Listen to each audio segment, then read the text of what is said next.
So, good morning, class. Now we'll be doing the practice question of unit number 3 of our paper, Supply Chain Analytics.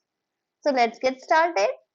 So, the question here is you need to analyze the significance of analytics in making sourcing and procurement decision. Okay. So, this is unit number 3, sourcing and procurement decision. You are required to analyze the significance of data analytics in sourcing and procurement decision. So you need to analyze and differentiate between in-house and outsourcing strategies. Okay. Within the framework of supply chain management. Okay. So supply chain management के context में आपको बताना है. You need to examine the significance of utilizing the logistic and transportation analytics to enhance the efficiency of inbound logistics. So you have understood the question. Firstly, you are asked to uh, provide or asked to analyze what is the significance of data analytics in the sourcing and procurement. Then you are required to differentiate between in-housing strategies के लिए क्या strategies होना चाहिए और outsourcing के क्या strategies होते हैं within the framework. मतलब context आपका क्या रहेगा, supply chain management का context रहेगा. उसके बाद थर्ड पार्ट जो है उसमें आपको बताना है कि what is the use or importance or significance of using this utilizing the logistic and transportation. अगर logistic and transportation में अगर आप data analytics use करते हो तो उसका क्या फायदा है, कोई फायदा है क्या, नहीं है क्या, उससे आपका efficiency inbound logistic का बढ़ जाता है अगर आप data analytics use करते हो. तो आपको उसी को discuss करना है. Okay, so let's just see how we can just deal with the example. I'm just giving you a sample answer for this question. So you can just write what is the first part was to write the significance of the data analytics in the sourcing and procurement.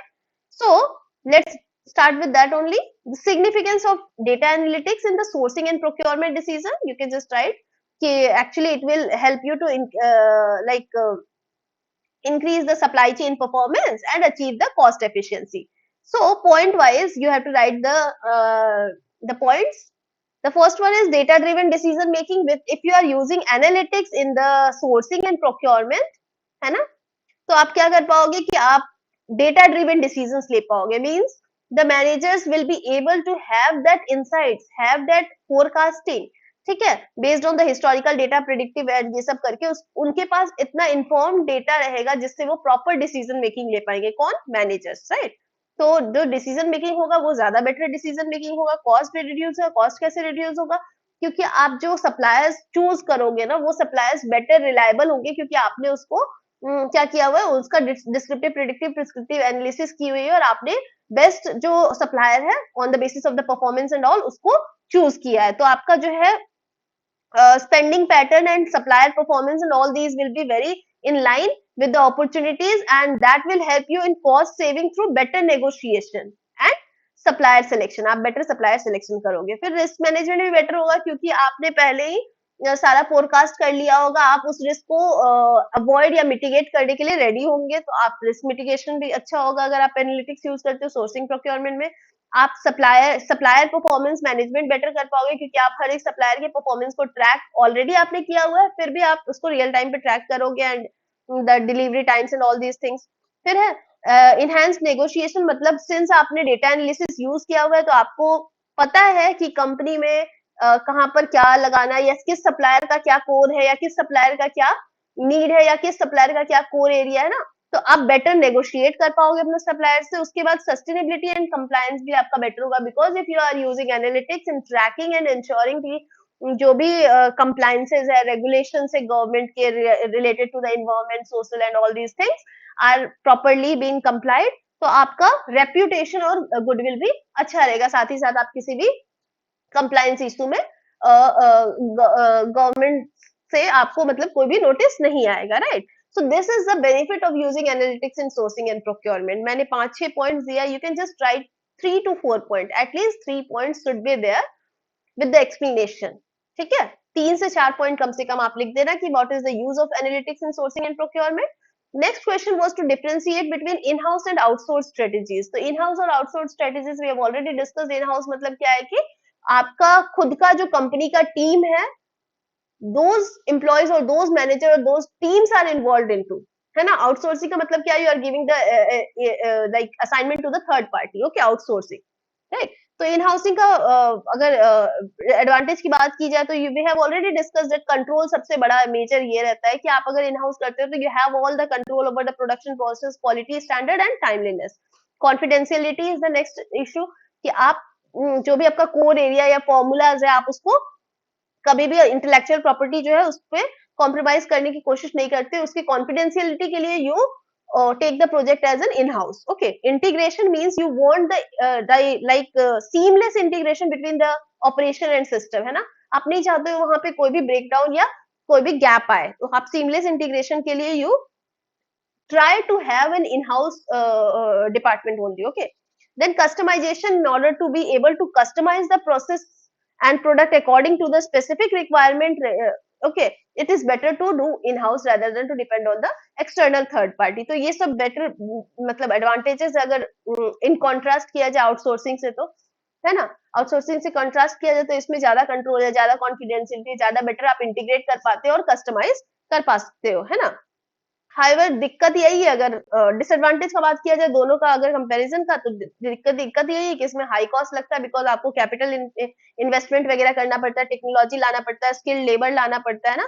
दूसरा दिक्कत ये है कि इसकी जो आप जहां भी आप ऑपरेट कर रहे हो या जो आपके मैन्युफैक्चरिंग सेंटर्स है, तो उसके कैपेसिटी कंस्ट्रेंट होते हैं, मतलब कि वहां या तो रिसोर्सेज लिमिटेड है या तो फिर वहां पे मैन पावर लिमिटेड है या फिर उस टेक्नोलॉजी में आपका उतना अच्छा पकड़ नहीं है, हाथ नहीं है. तो ये सब लिमिटेड कंस्ट्रेंट्स होते हैं, ठीक है. कॉम्प्लेक्सिटी भी है साथ ही साथ, क्योंकि अगर आप हर एक एरिया में आप खुद ही इन हाउस करने की कोशिश करोगे, लॉजिस्टिक एंड ऑल सब कुछ आप खुद इन हाउस करने की कोशिश करोगे, तो you may lose your core things, है ना. कोर फॉर्मूला आप या कोर बिजनेस पे आप फोकस नहीं कर पाओगे, एंड दस आप you will not be able to better manage the business, right. तो ये सब कॉम्प्लेक्सिटी जो होते हैं इसकी वजह से मतलब आउट हाउस बेटर होता है, ठीक है. आउट अगर आप चाहो तो वन ऑन वन साथ के साथ कंपैरिजन कर दो, या फिर आप पैरा में ऐसे कर सकते हो कि आउटसोर्स की अगर बात की जाए तो इसका तो एडवांटेज ये है कि इसकी कॉस्ट एफिशिएंसी हो जाती है, कि भैया दूसरे को देना है, उनके पास एक्सपर्टीज है, उनके पास रिसोर्सेज है ना. And all the headache goes to them, right. तो इस तरह से कॉस्ट एफिशिएंसी हो जाती है, स्केलेबिलिटी हो जाती है, मींस कि you can focus on your core business, and then आप कोई भी जो है वो अप और डाउन, मतलब अपस्ट्रीम या डाउनस्ट्रीम के जो भी प्रोडक्ट्स है, मतलब रॉ मटेरियल वाला या लॉजिस्टिक वाला जो है वो आप आउटसोर्स कर सकते हो. तीसरा क्या फायदा है कि आप कोर कॉम्पिटेंसीज पे अपना फोकस कर सकते हो. चौथा क्या, आपको एक्सपर्टीज नॉलेज मिल जाती है, एक्सपर्टीज का जो है ये मिल जाता है, बेनिफिट मिल जाता है ना. ग्लोबल एक्सपर्टीज आप रीच कर सकते हो. डिसएडवांटेज वही है कि अगर आप सब कुछ आउट हाउस करोगे तो कंट्रोल खत्म हो जाए, डिपेंडेंसी ज्यादा बढ़ जाती है, कम्युनिकेशन चैलेंजेस हो जाते हैं कई बार, बिकॉज आप जो कोऑर्डिनेट कर रहे हो might be they are not able to understand और they are not able to coordinate. Okay, तो ये इशू हो जाता है. तो this was the part number 2. Part number 3 अगर डिस्कस करें तो we have to discuss on the what is the importance of data analytics in transport, logistic and transportation, है ना. तो specially to enhance the inbound logistic, अगर inbound logistic efficiency बढ़ाना है तो डेटा एनालिटिक्स क्यों यूज करना चाहिए, उससे क्या होगा. सबसे पहले तो हमने हमेशा डिस्कस किया है right from the second unit only, कि आपका जो है रूट ऑप्टिमाइजेशन हो जाता है अगर आप डेटा एनालिटिक्स यूज करते हो और मशीन लर्निंग एल्गोरिथम्स यूज करते हो, एलपीपी वगैरह यूज करते हो, तो आप जो है ना अपना एफिशिएंट रूट डेवलप कर सकते हो ट्रांसपोर्टेशन में, और ट्रांजिट टाइम कम हो जाएगा, साथ ही साथ फ्यूल कंजम्पशन भी कम हो जाएगा. दूसरा है इन्वेंट्री मैनेजमेंट. आप रियल टाइम अगर ट्रैकिंग करोगे अपने इन्वेंट्री का, साथ ही साथ प्रोडक्शन एंड सेल्स का, अगर डेटा कलेक्ट हो रहा है तो क्या होगा ना, आप इन्वेंट्री को बेटर मैनेज कर पाओगे, और इन्वेंट्री बेटर मैनेज हो गया इसका मतलब कि कैरिंग कॉस्ट कम हो गया, ऑर्डरिंग कॉस्ट कम हो गया, ट्रांजिट कम हो गया, ऑब्सोलेंस कम हो गया, है ना. स्टॉक आउट्स नहीं होने का चांसेस रहेगा, ओवर स्टॉक होने का चांसेस नहीं रहेगा, कॉस्ट ऑटोमेटिकली रिड्यूस हो जाएगा. अगर आप लॉजिस्टिक एंड ट्रांसपोर्टेशन में पूरे तरीके से अगर डेटा एनालिटिक्स यूज करते हो तो आप सप्लायर से भी बेटर कोऑर्डिनेट कर पाओगे, क्योंकि आप रियल टाइम डेटा जो है वो शेयर करोगे सप्लायर के साथ, तो बेटर कोऑर्डिनेट होगा, बेटर शेड्यूलिंग होगा, लीड टाइम कम हो जाएगा, है ना. उसके बाद आपका आप परफॉर्मेंस मॉनिटरिंग भी कर सकते हो अगर आप डेटा एनालिटिक्स यूज करो, क्योंकि परफॉर्मेंस मॉनिटरिंग करने का मतलब क्या है कि ट्रांसपोर्टेशन का परफॉर्मेंस मैट्रिक्स, मतलब कि जो कितने टाइम में पहुंच रहा है, डिलीवरी टाइम क्या लग रहा है, रूट में कितना लग रहा है, एंड ऑल दीज थिंग्स, ठीक है. तो आप कोई भी अगर इनएफिशिएंसी है तो उसको बेटर एड्रेस कर पाओगे। दूसरे इसके बाद है सस्टेनेबिलिटी। सस्टेनेबिलिटी भी इंक्रीज होगा एनालिटिक्स यूज करने से, क्योंकि आप बेटर रूटिंग करोगे, है ना, बेटर कोशिश करोगे कि ऑप्टिमम लॉजिस्टिक जो हो, मतलब कि ट्रक लोड करके, मतलब कोई भी ट्रक मतलब ऐसे एम्प्टी ना जाए, या एम्प्टी वेसल्स ना जाए, या फिर स्टेप्स, है ना। तो कार्बन एमिशंस का आप चेक कर पाओगे, कार्बन फुटप्रिंट का, कि कोई ऐसे व्हीकल्स या कोई ऐसा प्रोसेस यूज ना हो जिसमें ज्यादा कार्बन फुटप्रिंट हो, है ना। तो डेटा एनालिटिक्स को अगर आप लॉजिस्टिक और ट्रांसपोर्टेशन में लगाओगे ना, तो इतने सारे यूज है। Thus, we need to use data analytics in logistic and transportation. I have given you 6 points. You can just carry 4 point in your exam. Okay. So in last concluding is that you have to use analytics in sourcing and procurement. उससे क्या होगा कि आपका better हो जाएगा in house and outsource strategies. साथ ही साथ अगर आप use करते हो अपने इसमें logistics में, सॉरी ट्रांसपोर्टेशन लॉजिस्टिक में, तो आपको रूटिंग ऑप्टिमाइज मिलता है, इन्वेंट्री मैनेज बेटर होता है, कॉस्ट रिडक्शन होता है।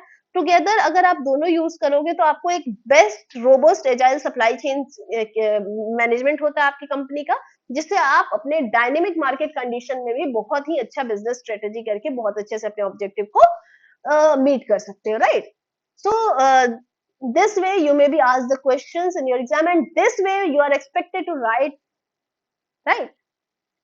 Okay, so if there is any query regarding the questions, regarding the topics we have dealt with, you can just write in the comment box, and if you like, then you can just give a thumbs up. I'll be coming up with the practice question for unit number 4. Thank you so much. Bye bye.